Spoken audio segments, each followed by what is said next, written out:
I'm privileged and grateful for the honor to be amongst you in the august company of CM Maharashtra, the dignitaries, and especially the families of the soldiers, because of whom we are sitting here, right?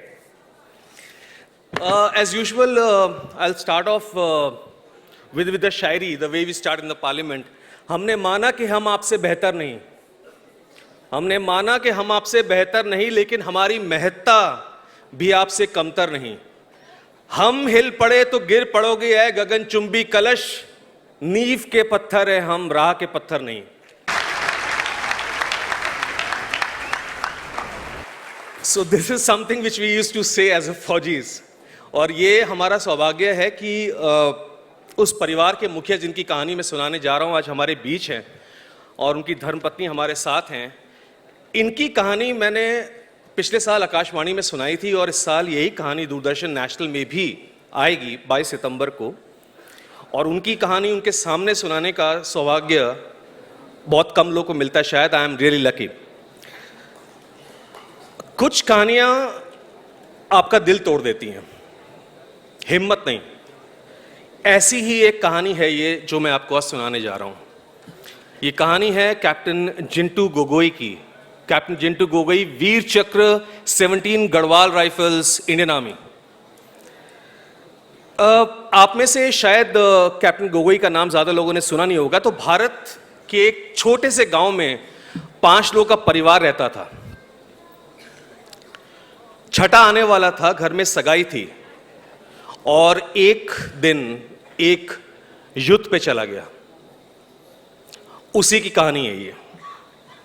मैं आपको ले चलता हूं उस परिवार के पास, दूर गांव आसाम.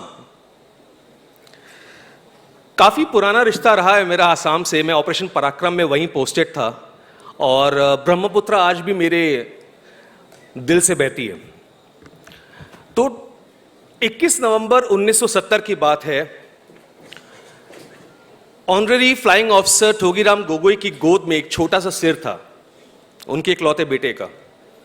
वो अपने आंसू दबा के बैठे हुए थे कि उनका अगर आंसू गिरा तो वो बच्चा रो देगा. उन्हें शायद ये पता नहीं था कि ये दिन एक दिन और उनकी जिंदगी में आएगा जब उसी बच्चे का सिर उनकी गोद में होगा, पर उनके आंसू खुशी के नहीं मातम के होंगे. दूर गांव खुमटाई में एक वीर पैदा हुआ था उस दिन. नाम था जिंटू. असम के गोलाघाट जिले को मालूम न था कि वो मासूम एक दिन उनका इतिहास बदल देगा और इस देश का भी. उनकी बहन लोनू गोगोई उसे प्यार से धौन कहती थी. असमीज में धौन का मतलब होता है कीमती, बहुमूल्य. और वो जिस सड़क से उस बच्चे को, अपने छोटे भाई को टॉफी दिलाने लेके जाती थी, वो सड़क आज उसके नाम की है, कैप्टन जिंटू गोगोई. कैप्टन गोगोई एक जिंदा दिल, हमदर्द, साहसी, निष्ठावान, मोहब्बती और एक उम्दा कलाकार थे. और उनका एक अजीबोगरीब नाता था नंबर 3 से, न्यूमेरिकल 3. 21 तारीख को पैदा हुए. 1995 1995 के तीसरे महीने यानी मार्च में कमीशन हुए. उनकी मंगनी के 12 दिन बाद उनकी छुट्टियां रद्द हुई और युद्ध क्षेत्र पे हाजिर होने का हुक्म मिला. 30 मई 1999 को घर से रवाना हुए जंग लड़ने और 30 जून 1999 को वीरगति प्राप्त हुए. कश्मीर का हिस्सा लद्दाख, लद्दाख का हिस्सा बटालिक, बटालिक का हिस्सा जुबार पर्वतीय क्षेत्र और जुबार पर्वतीय क्षेत्र का हिस्सा काला पत्थर नामक चोटी. 15,000 फीट की ऊंचाई और हिंदुस्तान पाकिस्तान की नियंत्रण रेखा.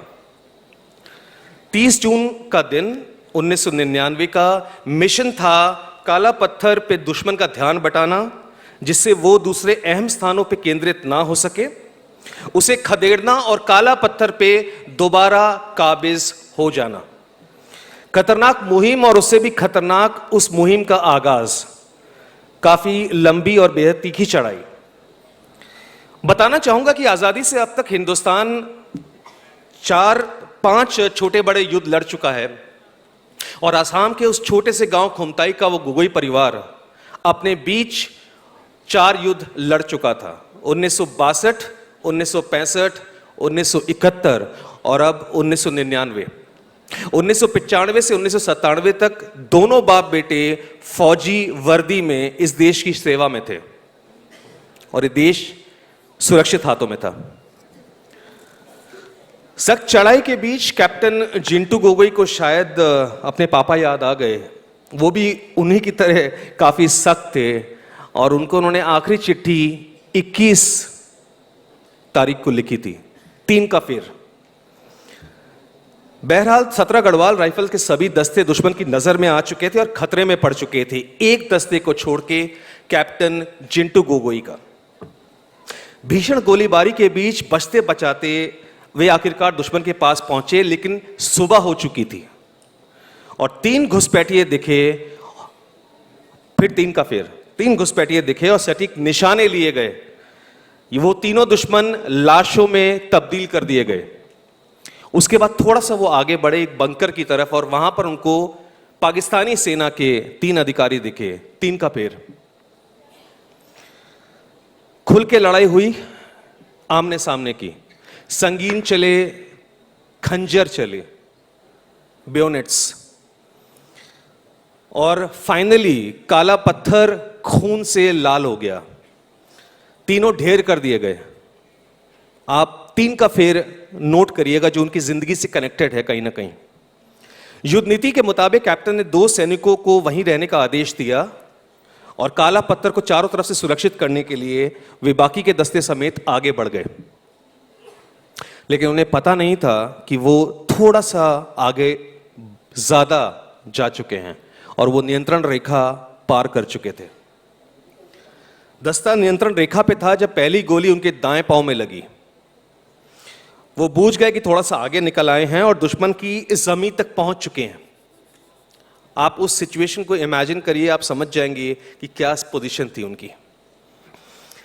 लंगड़ाते हुए उन्होंने दस्ते को होशियारी से वहां से निकलने का आदेश दिया, लेकिन वो घिर चुके थे। दूसरी गोली उनके पेट को छलनी कर गई। जवानों ने छुपा लिया और अपने कप्तान साहब को नीचे खींचने की कोशिश की, लेकिन तब तक तीसरी गोली उनके माथे को भेद चुकी थी। 3 का फेर।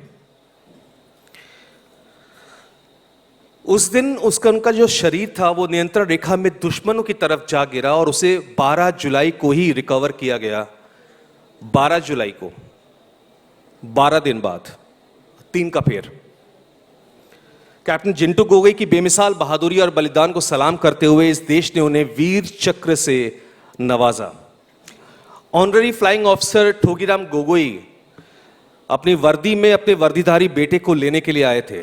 उन्होंने उन्हें पहले सैल्यूट किया और उन्हें उसके बाद चूमा। उनका बेटे का सर उनकी गोद में फिर था। क्या हम उनके जज्बात को समझ सकते हैं?